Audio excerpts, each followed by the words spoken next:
Em Lucas capítulo 21,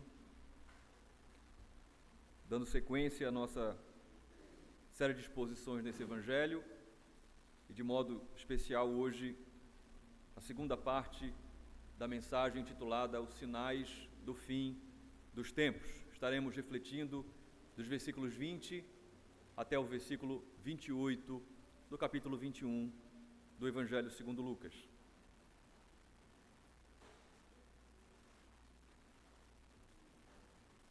Lucas 21, do 20 até o 28, a palavra de Deus assim declara: Quando, porém, vocês virem Jerusalém sitiada de exércitos, saibam que está próxima a sua devastação. Então os que estiverem na Judéia fujam para os montes, os que se encontrarem dentro da cidade saiam dela, e os que estiverem nos campos, não entrem na cidade. Porque esses dias são de vingança, para se cumprir tudo o que está escrito. Ai das que estiverem grávidas e das que amamentarem naqueles dias, porque haverá grande aflição na terra e ira contra este povo. Cairão a fio de espada e serão levados cativos para todas as nações, e até que os tempos dos gentios se completem, Jerusalém será pisada por eles.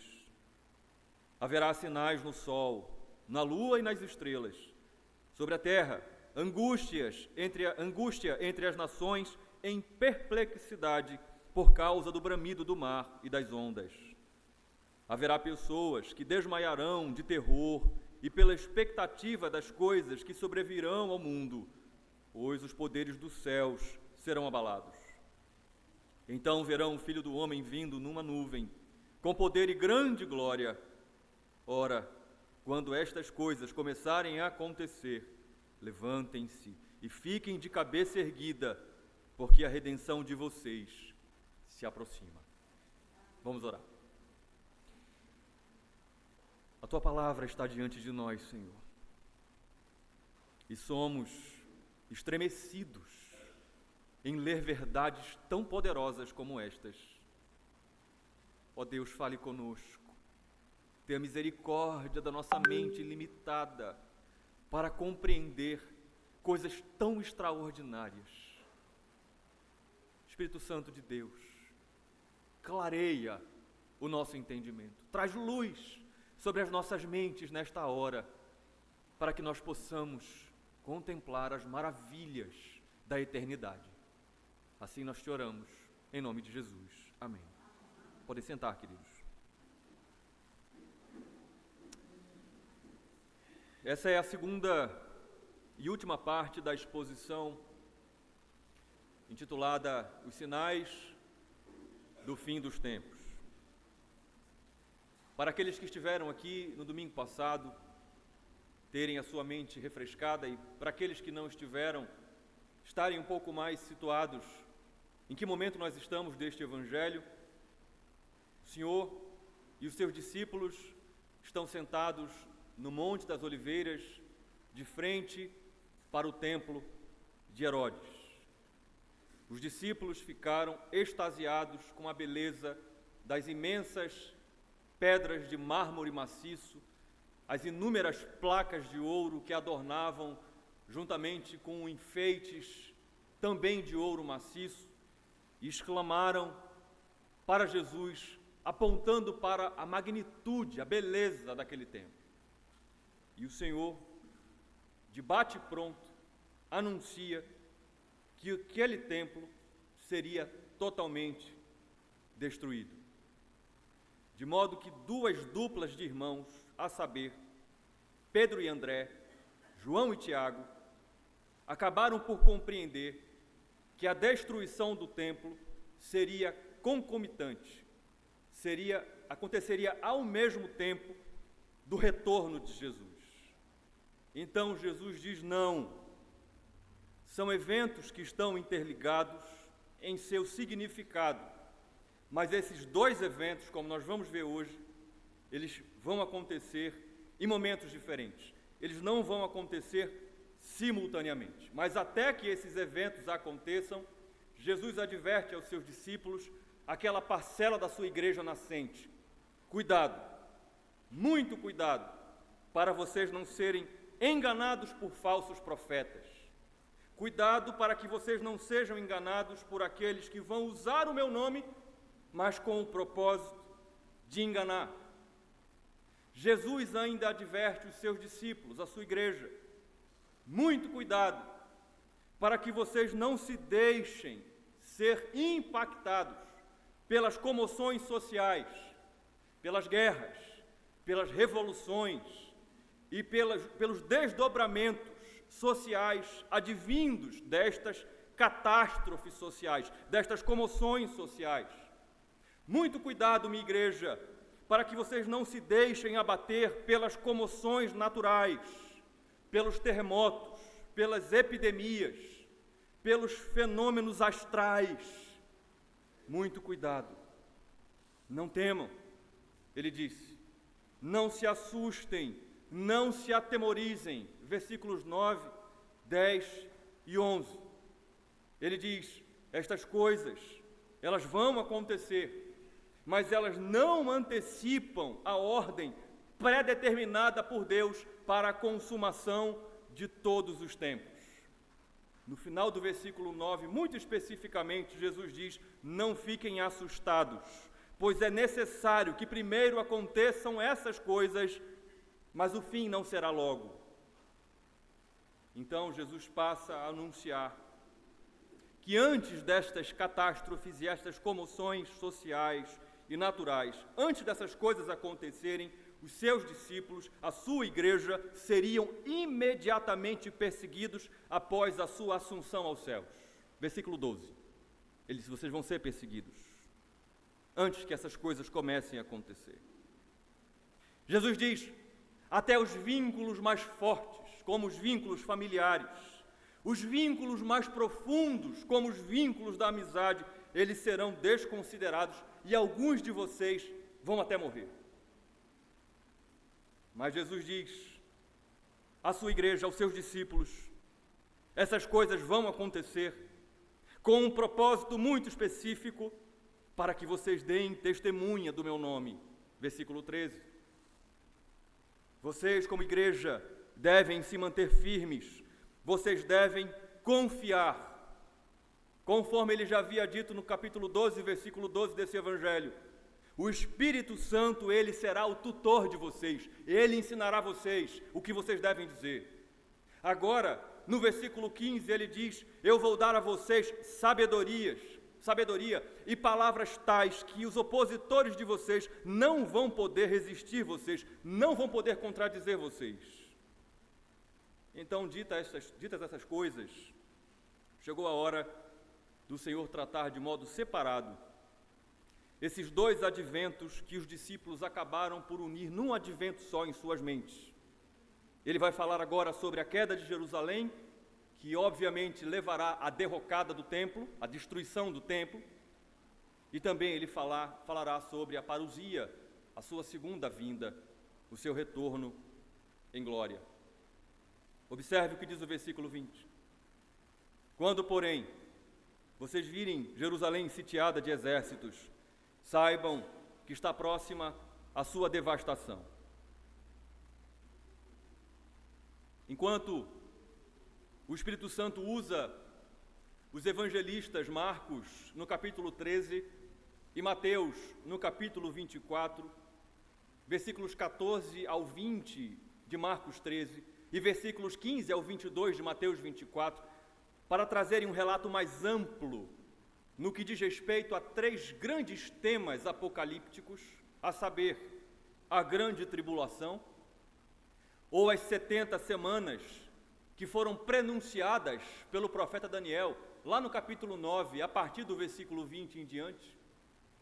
O segundo grande tema, a abominação da desolação, e de modo muito especial, o Senhor Jesus, no capítulo 24, versículo 15 de Mateus, ele em pessoa cita o profeta Daniel, especificamente o capítulo 11, versículo 31, forças enviadas por ele profanarão o santuário e a fortaleza, acabarão com o sacrifício diário, estabelecendo a abominação desoladora.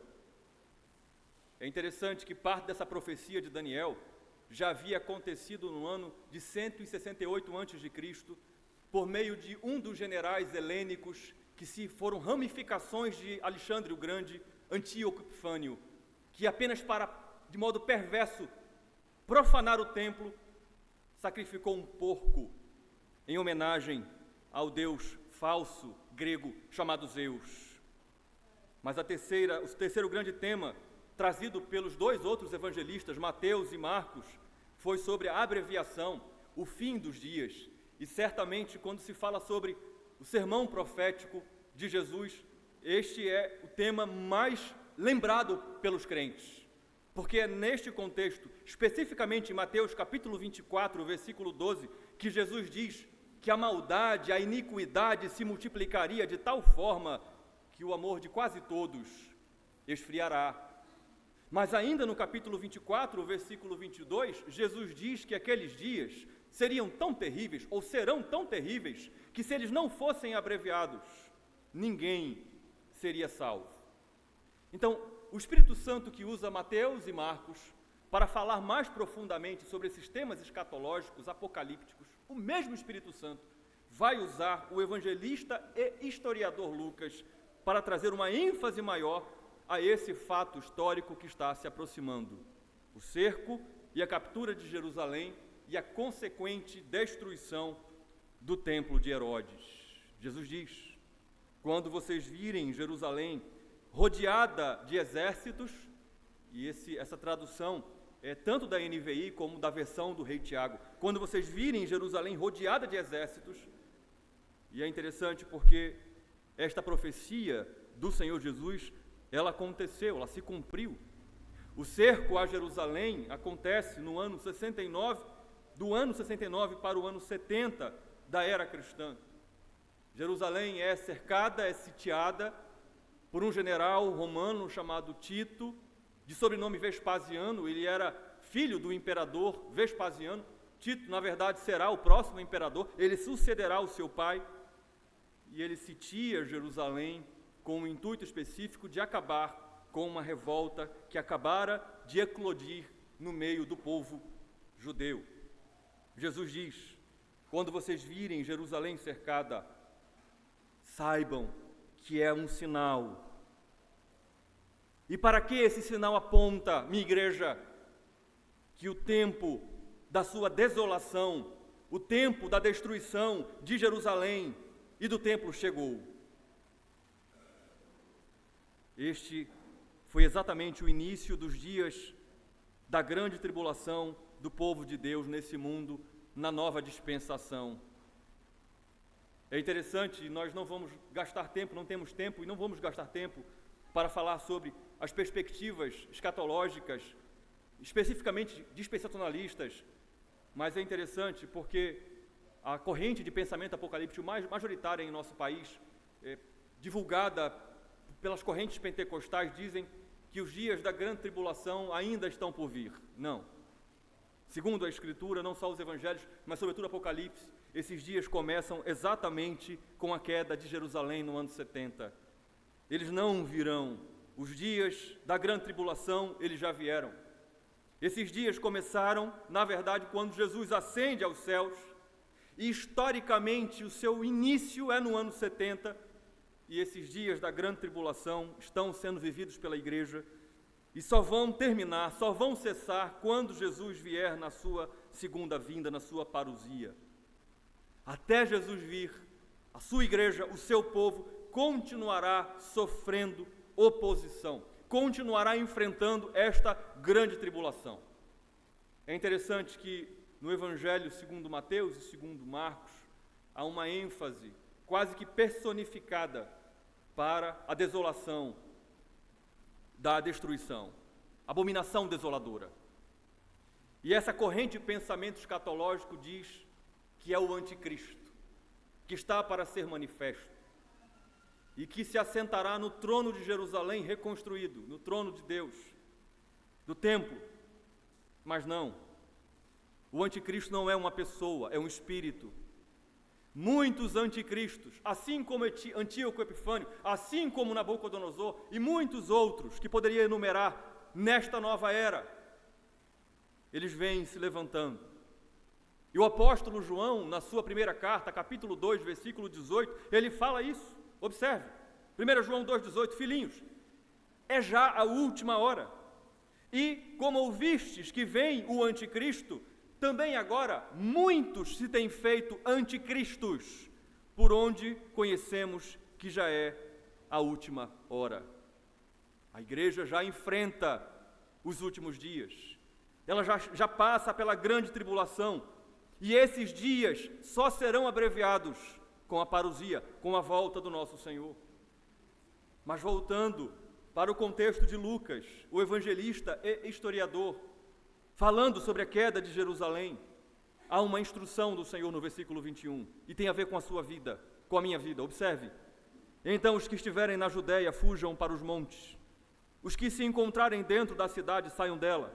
E os que estiverem nos campos não entrem na cidade. Observe que as instruções do Senhor são claras para o seu povo, para a sua igreja, para os seus discípulos. São 3. Primeiro, saiam da cidade, fujam para os montes. Segundo, saiam, quem estiver na cidade, saia, deixe a cidade.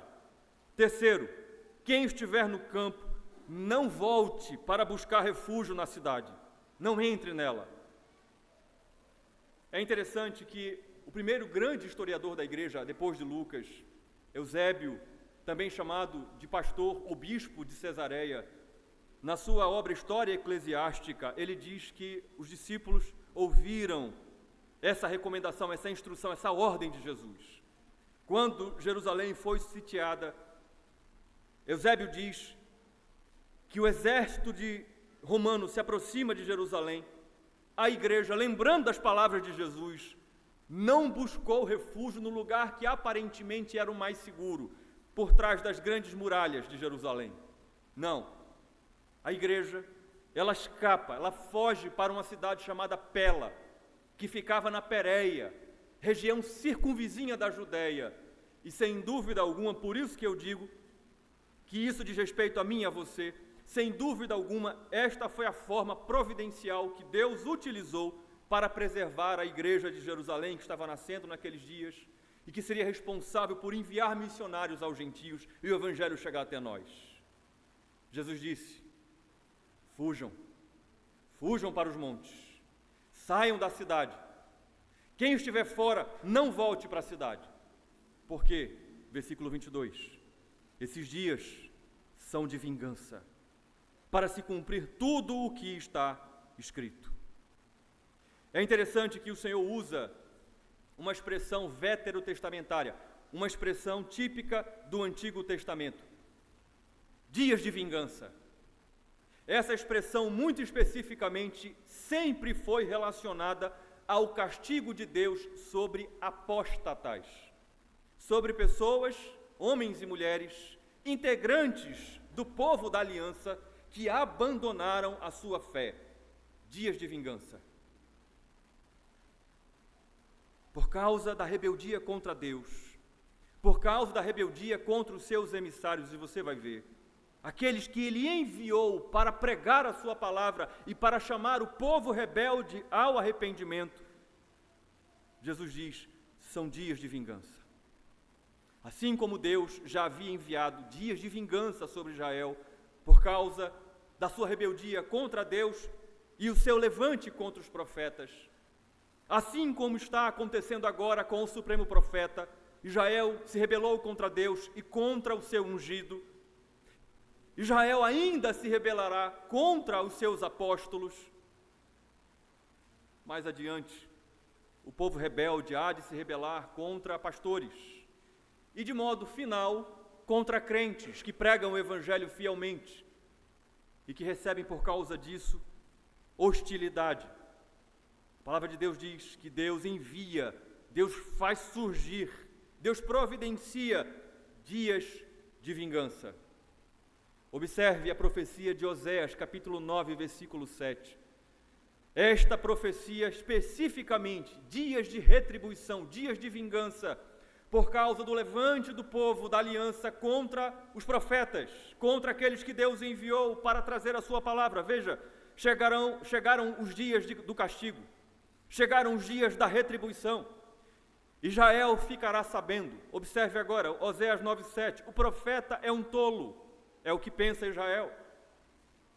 E o homem de espírito é um louco, é o que pensa Israel.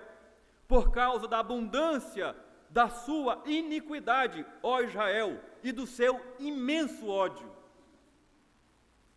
Mas, resgatando esta profecia, resgatando esses dias de retribuição e de vingança e de castigo, o próprio Senhor Jesus, neste Evangelho, no capítulo 11, especificamente nos versículos 49, 50 e 51, quando ele censurou os escribas e fariseus, ele disse, preste atenção, lembre-se disso, por isso, também disse a sabedoria de Deus, isso é Jesus citando os profetas, mandarei para eles profetas e apóstolos, e alguns deles matarão, e a outros perseguirão.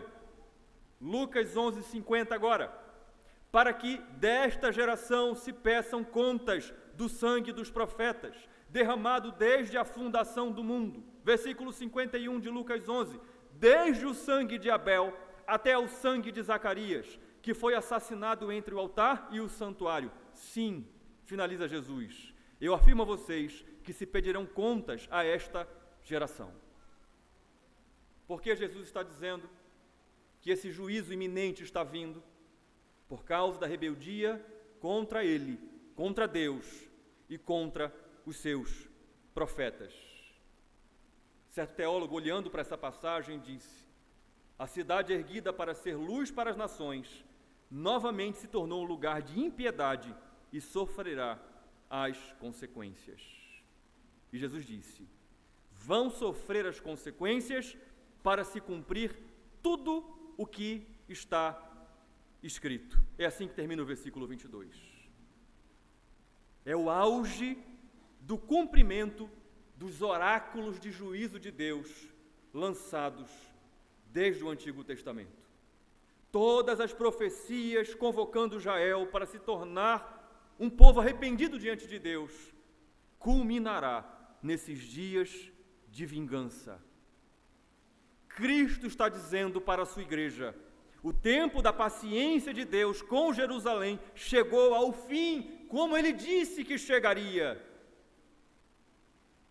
E eu chamo a sua atenção, igreja do século 21, a essa tendência do coração humano, do coração rebelde tomado pelo pecado, de duvidar que o tempo da tolerância de Deus, o tempo da tolerância divina, ele é determinado. Provérbios nos diz que aquele que é repreendido muitas vezes e endurece a sua cerviz, ele será quebrantado repentinamente sem que haja cura. Mas a tendência deste coração e do seu coração é duvidar disso, é achar que não, que se Deus nos repreender vez por vez e nós endurecermos a nossa cerviz e dissermos: nós não vamos ouvir a tua voz, de que ele não nos quebrantará. Ele, escrevendo em uma de suas cartas às igrejas de Apocalipse, ele disse: eu dou a você tempo para que você se arrependa, eu dou a você um tempo pré-determinado, mas nós queremos achar que não. A tendência do coração humano, maculado pelo pecado, é achar que Deus demonstrará a sua misericórdia e o seu amor e a sua paciência continuamente para todo sempre. Não. Aqui o Evangelho está nos dizendo que o tempo de Deus, o tempo da paciência de Deus com Jerusalém, chegou ao fim. E então ele diz, versículos 23 e 24: ai das que estiverem grávidas e das que amamentarem naqueles dias, porque haverá grande aflição na terra e ira contra este povo. Cairão a fio da espada e serão levados cativos para todas as nações. E até que os tempos dos gentios se completem, Jerusalém será pisada por eles. É mais um ai proferido pelo nosso Senhor nesse Evangelho. Um ai devastador. Deixe-me lembrar você o que eu já disse em outras exposições. É uma preposição, é uma exclamação primária, fundamental, de pesar somado com tristeza. Jesus está dizendo: ai. Mas é interessante que esse pesar que Jesus está colocando, que ele está proferindo com a sua boca não é pela cidade. Esse ai que Jesus está proferindo, esse ai devastador, não é por causa do templo. Esse ai é sim pelo próprio povo rebelde, que trouxe condenação sobre si mesmo. E é por isso que a Nova Versão Internacional traduz o início do versículo 23 assim: como serão terríveis aqueles dias para as grávidas e para as que estiverem amamentando. O cenário é esse, mãe. As grávidas e as que amamentam, diante do terrível dia do Senhor, tentariam fugir da cidade, enquanto vem a cidade sendo destruída pelos romanos, mas elas não conseguiriam. Elas morreriam. Mas antes delas morrerem, elas veriam os seus próprios filhos, recém-nascidos, pequenos, as suas filhas, sendo mortas na sua própria frente, não sendo poupados. O historiador judeu, com ramificações romanas, Flávio Joséfo, disse que 1.100.000 judeus, estimadamente, foram mortos neste período. E é interessante porque talvez você pense assim: não, pastor, isso talvez tenha acontecido nesse tempo, não, isso foi uma coisa pontual. Deus estava com raiva, estava descontrolado, isso não acontecerá de novo. O que Deus está fazendo com Jerusalém, com Israel, já havia acontecido 6 séculos antes. A mão de Deus, a mão de juízo de Deus, chamava-se Nabucodonosor. O cerco babilônico a Jerusalém dura 3 anos, começa em 586. E eu me lembro como se fosse ontem, até Hernandes Dias Lopes, que não é muito duro nos seus comentários e mensagens, ele traz essa informação histórica. O cerco a Jerusalém, no ano 586, ele foi tão terrível, que para não morrer de fome, os judeus tinham que comer a carne dos seus próprios mortos. Tudo isso por quê? Por que tanta dureza? Os povos cairão a fio da espada, diz o versículo 24, e serão levados escravos para todas as nações. Veja que terrível! Das duas, uma: ou vão morrer, ou vão ser levados escravos. Joséfo estima que 97.000 judeus foram vendidos escravos com a queda de Jerusalém. O Senhor diz: Jerusalém será pisoteada por eles. Eles, os povos, os quais se consideravam superiores, porque afinal de contas tinham um templo, afinal de contas tinham uma lei, afinal de contas tinham uma tradição, os anos de igreja. Jerusalém será pisada. E o versículo 23 novamente diz que haverá grande aflição na terra e ira contra este povo. Eu pergunto de novo: por quê? Deus, por que tanta dor, tanto sofrimento, até crianças, por quê? A resposta está no próprio texto. Porque tiveram tempo de se arrepender, mas não ouviram o chamado de Deus ao arrependimento, e agora, quando o juízo de Deus se manifestar, será tarde demais. Será tarde demais. É o que o Evangelho revela, do versículo 20 ao versículo 24, de Lucas capítulo 21. Então esse é o primeiro evento.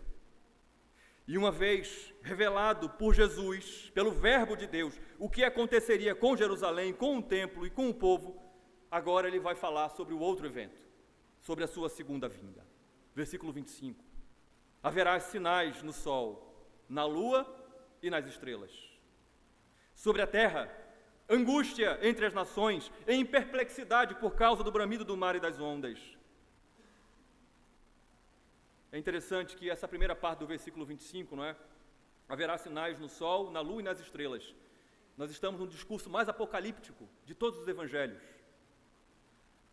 Mas apesar dessa linguagem apocalíptica, simbólica, aqui nós temos um relato quase que literal dos efeitos cósmicos da vinda de Cristo, do retorno de Cristo. Observe, o apóstolo Pedro, cheio do Espírito Santo, lá na sua segunda carta, ele vai registrar este acontecimento da seguinte forma, 2 Pedro capítulo 3, versículo 10. Porém, o dia do Senhor, mais uma expressão herdada, importada do Antigo Testamento, virá como um ladrão, será repentino.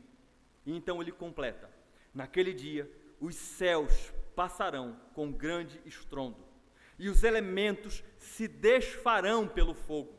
Também a terra e as obras que nela existem desaparecerão. Mas eu quero amplificar o seu entendimento do que está sendo dito aqui em Lucas 21, 25. Apocalipse capítulo 6, versículos 12, 13 e 14, trazem uma descrição ainda mais aterrorizadora do que está acontecendo, do que está sendo anunciado, profetizado. Observe, Apocalipse 6, 12, 13 e 14. Vi quando o cordeiro quebrou o sexto selo. São 7 selos. Esse é o sexto. Houve um grande terremoto. O sol se tornou negro como pano de saco feito de crina. A lua ficou toda vermelha como sangue. As estrelas do céu caíram sobre a terra, como a figueira deixa cair os seus figos verdes quando sacudida por um vento forte. Versículo 14, e o céu recolheu-se como um pergaminho quando se enrola. Então todos os montes e as ilhas foram movidos do seu lugar. Agora voltamos para aquilo que está sendo profetizado, revelado em Lucas 21, 25. O sol, a lua, os astróides, os astros, as estrelas, elas perderam o seu propósito original de fornecer luz. Gênesis 1, versículos 14 ao 19, é o 4º dia da criação.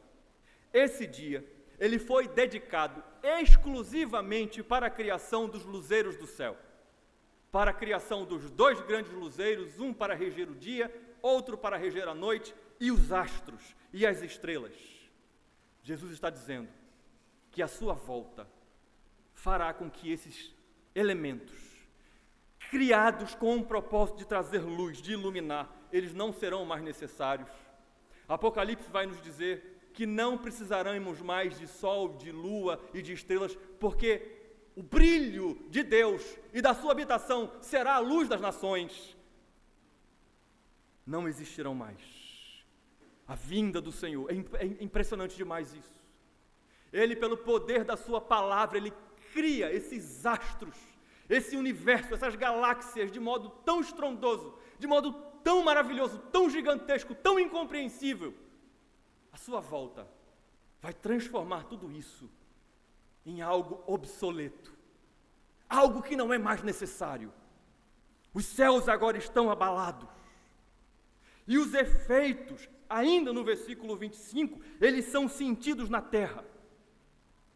Tanto agora, um mar revoltoso, como nunca a humanidade viu antes, sem precedentes.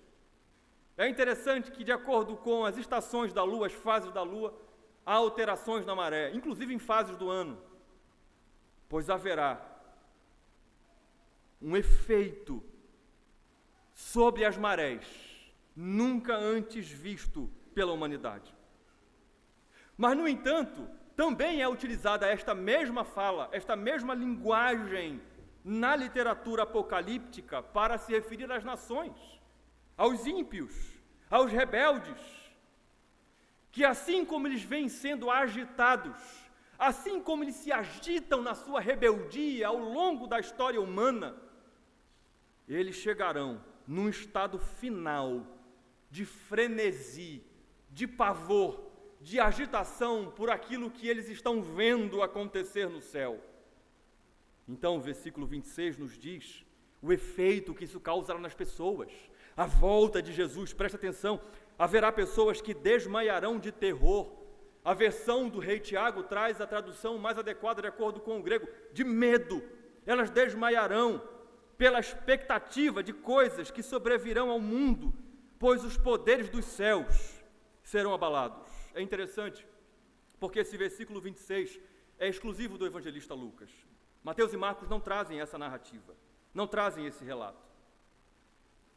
Ao longo da história, a humanidade rebelde vive assustada. Ela vive atemorizada, como nós falamos na exposição passada. Basta haver uma catástrofe, uma comoção social, o estourar de uma guerra, ou uma manifestação mais assintosa, mais violenta da natureza. Lembram do tsunami? Lembram? Vai acabar. Mais de 300 mil mortos. A humanidade ela é sacudida. Ela, em sua perdição rebelde, ela é saculejada pelas demonstrações transitórias, temporárias da ira de Deus. Agora, essa humanidade que viu todas essas comoções apenas como prenúncios, agora, essa humanidade caída e rebelde está diante do maior pavor que a história humana já haverá enfrentado. O texto diz que eles desmaiarão. O verbo é expirar, é desfalecer, é perder as forças, é cair como morto, sem vida, sem esperança, sem expectativa, por causa da volta de Cristo, do advento, do retorno do Messias. O texto diz que eles desmaiarão pela expectativa, e essa palavra, na língua grega, é trepidação. Os ímpios e o mundo caído, debaixo do juízo final de Deus, começará a trepidar, a tremer, de pavor, por causa das coisas que virão sobre o mundo. É muito possível que você já tenha sentido na sua vida uma sensação de perigo. Já sentiu? Você tem noção da quantidade de hormônios que são liberados no seu corpo para ativar o seu senso de sobrevivência e fazer você correr, e fazer você evitar aquela situação de perigo? Se você já teve uma grande situação de perigo, perigo de morte, você sabe muito bem do que eu estou falando. Eu já tive alguns. Aqui, o Evangelho está nos dizendo, no versículo 26, que a humanidade caída terá os seus sentidos, a sua sensação de perigo amplificada ao seu máximo. Agora imagine, você ter essa sensação de morte, como você nunca sentiu na sua vida, e você simplesmente não ter para onde correr. Os evangelistas Mateus e Marcos dizem que nesse momento as pessoas vão entrar nas cavernas, nos montes, e vão clamar e dizer: caiam sobre nós, mas não haverá quem os socorra, por causa da vinda de Cristo. E está no versículo 27. Então, verão o Filho do Homem vindo numa nuvem, com poder e grande glória. Então verão o Filho do Homem vindo numa nuvem, com poder e grande glória. Mateus 24:30 diz que todos os povos da terra verão e se lamentarão. Apocalipse capítulo 1, versículo 7 diz que até aqueles que o traspassaram o verão. Ele virá, diz o texto, com poder e grande glória. E deixe-me dizer a vocês, Igreja do Senhor, que eu não tenho condições. Na verdade, eu penso que nenhum homem deste mundo tem condições de expressar para vocês, de transmitir para vocês este poder e grande glória que estará ao redor do nosso Senhor, que acompanhará o nosso Senhor na sua vinda. Apocalipse, capítulo 19, versículos 11 ao 16, revelam: vi o céu aberto, e eis um cavalo branco.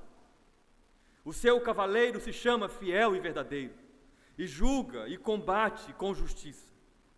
O versículo 12 diz: os seus olhos são como chama de fogo. Na cabeça dele há muitos diademas, tem um nome escrito que ninguém conhece a não ser ele mesmo. O versículo 13 diz que ele está vestido com um manto encharcado de sangue e o seu nome é Verbo de Deus. O versículo 15 diz que da sua boca sai uma espada afiada para com ela ferir as nações. Ele mesmo as regerá com cetro de ferro e ele mesmo é o que pisa o lagar do vinho do furor da ira do Deus Todo-Poderoso. E no seu manto, diz o versículo 16, e na sua coxa está escrito um nome, Rei dos Reis e Senhor dos Senhores. É o que a Bíblia revela. Só que se você está um pouco mais atento na leitura, vai observar que eu pulei o versículo 14, porque eu deixei para ler o versículo 14 sozinho. Porque o versículo 14 diz de modo muito especial que os exércitos do céu o seguiam, montados em cavalos brancos e vestidos de linho finíssimo, branco e puro. Essa é a cena. O céu raiou, volta o nosso Salvador. Ele está revestido de glória e de majestade, de poder e de autoridade que não podem ser descritos com a voz humana. A mente humana não pode descrever. Ele tem um nome que só ele mesmo sabe, mais ninguém. Eu não sei o nome para revelar a vocês. Esse nome secreto que só ele, aquele que tem toda a autoridade, tem. Mas então, essas nações estão espavoridas, porque elas estão olhando para este cavaleiro supremo, montado em seu cavalo branco com toda a autoridade, e por trás dele estão os exércitos dos céus, o seguindo, revestidos de glória e de majestade. E então aqui eu quero fazer uma comparação entre esses dois eventos, que a mente limitada, a minha e sua, dos discípulos, tentou unificar. Observe, a queda de Jerusalém é um evento local, é um evento geográfico, e é um evento de desgraça. A vinda de Jesus é um evento cósmico, é um evento glorioso, é um evento de grande lamento. Olharão para ele e se lamentarão, lamentarão a sua rebeldia, lamentarão os seus pecados. Mas existe uma grande diferença entre esses dois eventos, entre a queda e a desgraça de Jerusalém e do templo e da volta do nosso Senhor e Salvador Jesus Cristo. Marcos capítulo 13, versículo 27 e Mateus capítulo 24, versículo 31. Ambos os versículos dizem a mesma coisa. E então, ele enviará os anjos e reunirá os seus escolhidos dos quatro ventos, da extremidade da terra até a extremidade do céu. Agora vamos unir toda esta cena, porque o quadro está completamente pintado. Observe. Raiou o dia do Senhor, o grande dia do Senhor.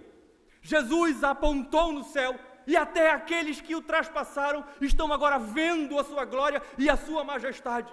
Não há conjunto de exércitos desse mundo que somados possam contra ele e contra os seus exércitos.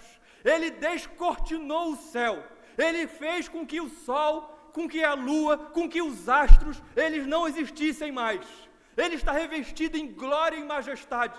Neste momento, todo joelho está dobrado e toda língua está confessando que só Ele é o Senhor. Ele não deve nada a ninguém. Aquele que inicialmente veio como cordeiro, finalmente se despontou como leão da tribo de Judá, como leão de Davi. Ele é o alfa, o ômega, o princípio e o fim. E Ele não se esquece. Ele não está revestido de glória. Ele não está cheio de si mesmo ao ponto de esquecer da sua noiva, ao ponto de esquecer de mim e de você, pobres e miseráveis pecadores. Nós estamos lá, de joelhos, com lágrimas nos olhos, dizendo: Ele é o Senhor, Ele é o Senhor, Ele é o Senhor. Mas então Ele manda os seus anjos para colher todos os seus santos e santas, aqueles que estão vivos. O mar tem que devolver todos, porque pertencem a Ele. E então, segundo Paulo escreveu aos Tessalonicenses, a sua igreja vai para os ares, para que todo o cosmo veja o encontro entre o noivo e a noiva. E então ele diz: eis que eu venho sem demora, no capítulo 22 de Apocalipse. E então a resposta é essa: o Espírito e a noiva dizem: vem. E então nós nos unimos ao apóstolo Paulo e dizemos: dizemos: Maranata, ora vem, Senhor Jesus, que a tua volta seja mais rápida. Nós estamos aqui aguardando ansiosamente. Não há nada que nós tenhamos nessa vida, não há nada que nós façamos nessa vida, nada que seja para nós mais precioso, não há expectativa maior em nosso coração do que nós nos encontrarmos contigo, Senhor. Não ficará nenhuma. Todos serão reunidos. Ele dará ordem aos exércitos que o seguem. Vão buscar os meus filhos, vão buscar as minhas filhas. O tempo do pranto acabou, o tempo do sofrimento acabou. Agora eles reinarão comigo para todo sempre. Deus reunirá, presbítero Jonas, como nós ouvimos hoje de manhã. Ele reunirá o seu povo. Deixe-me dizer a você que esse mundo caído em pecado, esse mar revoltoso, essa humanidade caída, espavorida, sacudida, perdida, quer dizer a você que ele não vai voltar, mas observe que esses eventos estão juntos.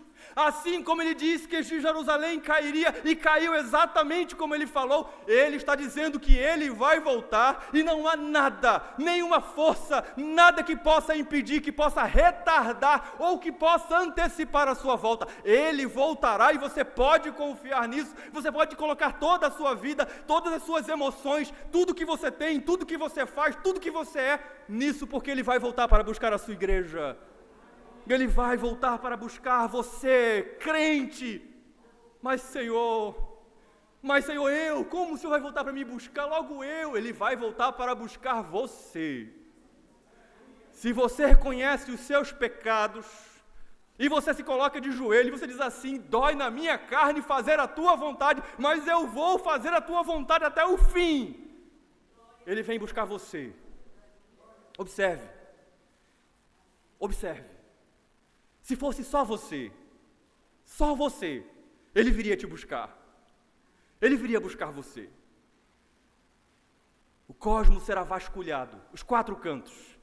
Nenhum se perderá. Nenhum. Nisso repousa a maior expectativa da igreja. Essa é a grande certeza que nós temos. E é por isso que ele diz no versículo 28, observe: ora, quando essas coisas começarem a acontecer, levantem-se e fiquem de cabeça erguida, porque a redenção de vocês se aproxima. Qual é a tendência da nossa carne? De essas adversidades surgirem, se avolumarem, e nós pensarmos: ele esqueceu de mim. Se ele lembrasse de mim, eu não estaria passando por essa enfermidade. Eu não estaria passando por essa situação. Ele se esqueceu de mim. Não.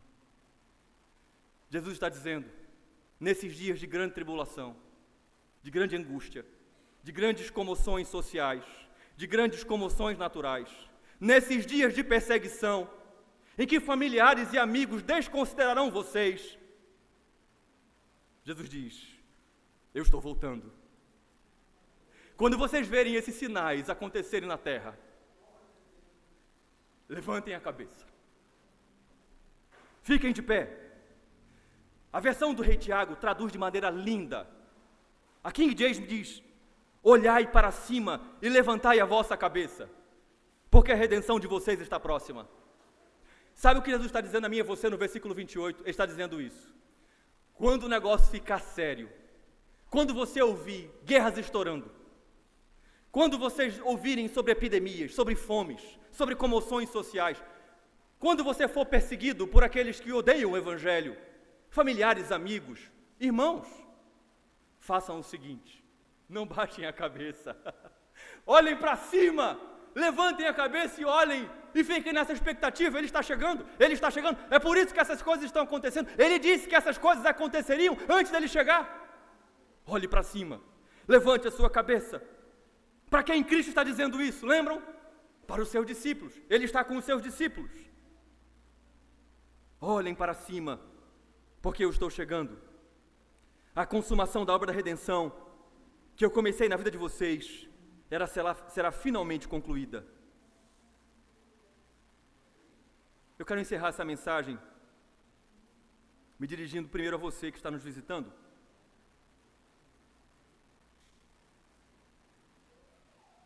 Com base nos versículos 20 a 28 de Lucas 21. Deixe-me perguntar a você se você teme a Deus. Se você que não está nos visitando quiser, pode pegar essa pergunta para você também. Você teme a Deus e o juízo de Deus? É uma pergunta para você responder para você. Eu não estou perguntando se você crê em Deus, se você tem uma Bíblia, se você frequenta a igreja, se você tem liderança na igreja. Não. Eu estou perguntando se você teme a Deus. E eu estou perguntando a você à luz do Evangelho. Isso é entre você e Deus. Não é entre eu e você, é entre você e Deus. Temes a Deus? Temes o juízo de Deus, que não falha, que tem um tempo determinado para ser cumprido, porque Ele é Deus, um Deus de justiça.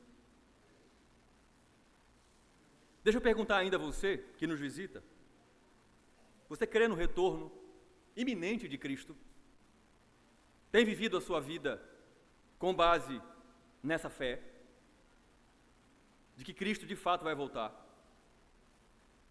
Ou você tem vivido a sua vida, como nós ouvimos hoje pela manhã, achando que isso não vai acontecer, que Ele está demorando demais para voltar? O Evangelho me faz refletir sobre essas duas perguntas, e por isso eu partilho ela com você. Se você não teme a Deus, se você julga conhecê-lo, mas não consegue temê-lo, e o maior termômetro, se nós tememos a Deus ou não, é este, se nós nos submetemos à sua palavra. Não é se nós conhecemos a sua palavra, não é isso.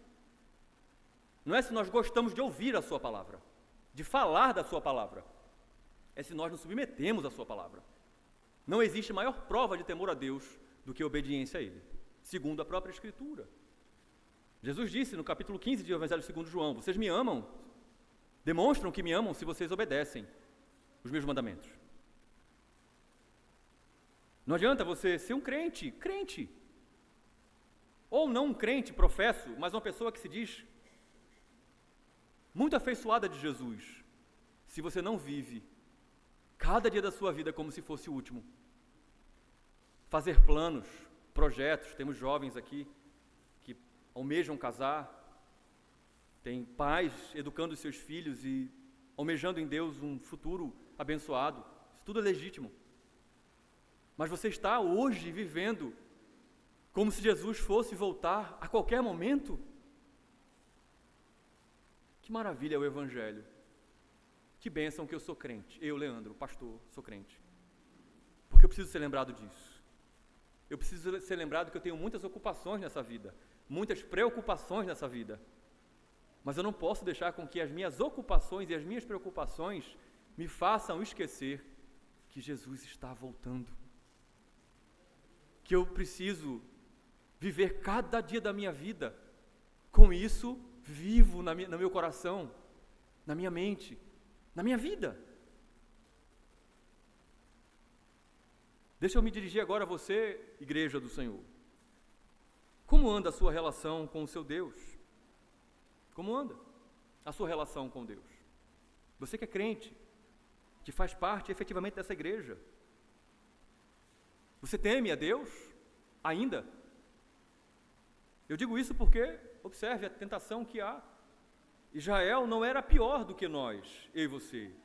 É uma tentação do coração humano, nós somos humanos, manchados pelo pecado, assim como Israel também, o povo judeu. Por isso eu pergunto a você: você teme a Deus ainda? Você teme o justo juízo de Deus, iminente, certo, sobre os rebeldes, independentemente de ter nome de crente, independentemente de fazer parte de uma igreja, independentemente de ser pastor? Você teme o juízo de Deus? Nesses sinais que nós panoramicamente vimos nestas duas mensagens, não servem para antecipar o futuro, para mim e para você. Não. servem para nos alertar. É uma solene convocação do nosso Deus. Aqueles que estão em rebeldia contra Deus, arrependam-se antes que seja tarde demais. E aqueles que de fato têm se esforçado, têm lutado para serem submissos à vontade de Deus, perseverem até o fim. Não persevere por causa do seu marido, por causa da sua esposa, por causa do seu pai, da sua mãe, do seu pastor, do seu conselho, da sua igreja, da sua vizinhança. Persevere por causa do seu Deus. O versículo 36 desse capítulo, que nós vamos, se Deus permitir, se ele não voltar antes, tomara que ele volte, meditar na próxima semana, diz, Lucas 21, 36, Jesus dizendo: portanto, vigiem em todo o tempo, orando, para que vocês possam escapar de todas essas coisas que têm de acontecer, e para que possam estar em pé na presença do Filho do Homem. Vamos orar. Ó Deus, Senhor, queremos contemplar mais as verdades eternas, queremos contemplar mais, Senhor. Senhor, nos mostre mais, revele mais a nós. Torne mais vivo no nosso coração o senso da eternidade. Senhor, nos perdoe, Senhor, porque nós temos tantos afazeres, tantas ocupações nessa vida, que parece que nós já esquecemos da eternidade. Nos esquecemos tanto do Teu justo juízo, que estourará de modo definitivo a qualquer momento, como também nos esquecemos que seremos recolhidos pelo Senhor, seremos convocados para a Tua santa presença. Nos perdoe por isso, nos perdoe quando esquecemos dessas verdades tão essenciais para a nossa existência. Nos perdoe quando olhamos para os nossos projetos neste mundo e achamos que eles são maiores e mais valiosos do que os Teus projetos para a nossa eternidade. Ó Espírito Santo de Deus, mais uma vez oramos, eu suplico ao Senhor que aplique esta palavra aos corações dos ouvintes desta mensagem. Aqueles que têm se rebelado francamente contra o Senhor, sabem, conhecem a Tua palavra, mas pela dureza do seu coração não querem se submeter. Deus tenha misericórdia, Senhor, para que não seja tarde demais o derramar do Teu juízo sobre os réprobos, sobre aqueles que não perseverarão até o fim.